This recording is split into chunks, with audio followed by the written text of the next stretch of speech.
What you are watching now is what we call the tiare Maori. It's a flower called tiare Maori. It is the most popular flower in the Cook Islands, and I suppose it is very symbolic of the character and nature of Polynesia and Cook Islands people. Now, with this flower, the ladies love sewing leis for the shoulders or to wear on their heads, and it's always beautiful to watch. They do that for every like functions, whether it's social or formal. The ladies love wearing this. Again, this flower is also very popular when we welcome our friends and our relatives from overseas. We welcome them with these flowers laid around their necks or around upon their heads.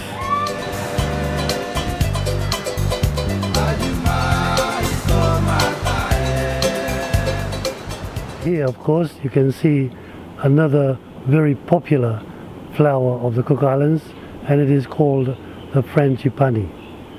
Again, ladies love this for decoration. They can sew them into leis around their shoulders or as head leis. It's very, very popular, and you see it quite often at social functions. And again, and of course the flowers here are almost all year round. It's a tropical climate, and so flowers are part and parcel of everyday life in the Cook Islands. But certainly the tiare Maori I mentioned earlier and the frangipani are some of the most popular flowers in the Cook Islands.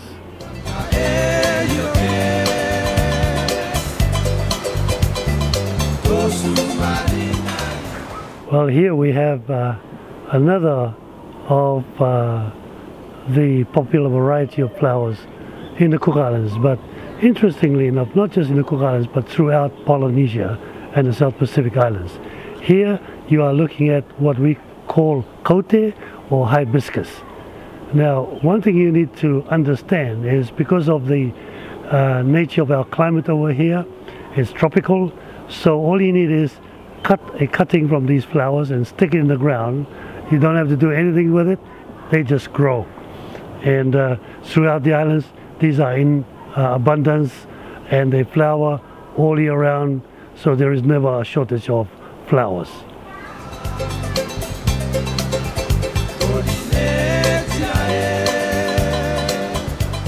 Well, ladies and gentlemen, what you are looking at now is one of the most popular plants, most popular trees throughout the Pacific Islands. When you visit any Pacific Island, you will find palm trees, as Europeans would call it, but for us Pacific Islanders we call it coconut trees, ringing around the islands and throughout the islands. They are growing there. And also what we call here in the Cook Islands, we call it the tree of life. Why is it the tree of life? Because it provides food, it can provide shelter, it can provide a whole lot of things that can help the daily lives of the community. Take for example, the leaves can be used as part of the fish traps. It can be used for thatched roofs, like you use a roofing iron in your country. We can use this as thatched roofs for our buildings. And for the tree trunks, of course, they are very beautiful timber if you care to treat them. And as you go down to the roots, they are useful as well. We can use them to make fish traps, or we can use the base of the tree as to carve out huge bowls, and so they are really, really useful. Right now I am standing beside what we would call a dwarf coconut tree. You know, a dwarf is a very short person, while a dwarf coconut tree is a very short coconut tree when it starts to bear fruit. And of course, probably in another 20 years time, this tree will be about 40 feet high, and so on. But if you look at this bunch up here, it's a very green coconut. We call it green, even though the color is not green, but we call it green coconut. The reason for that is because it's young, and it's inside of it consists only of fluid. There is no meat inside. But as you move across here, coconut up here, that is ready to eat. Now, when I say it's ready to eat, it's got meat inside as well as sweet juice. So, but sometimes, of course, you have no knife, you have no sharp stake to take the husk, as we call it, or the skin off the outside of the coconut, so you can reach the inside of the coconut. So what I do is, if I am thirsty and I haven't got anything to work with, I would choose this because it's got fluid inside. So what I would do is, I would pick it like this, and then I would smash it against the tree like this. There we go. So I can drink the coconut. All right, I can, look at that. And this is how we drink it.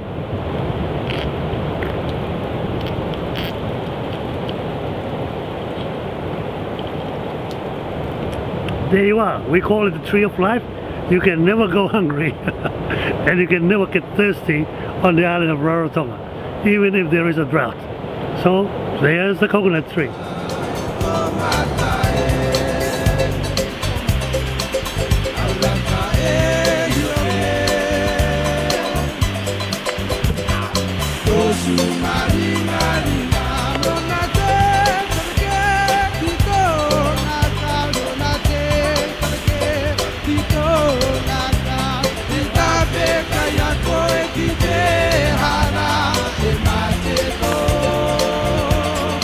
Pollinate.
ooh,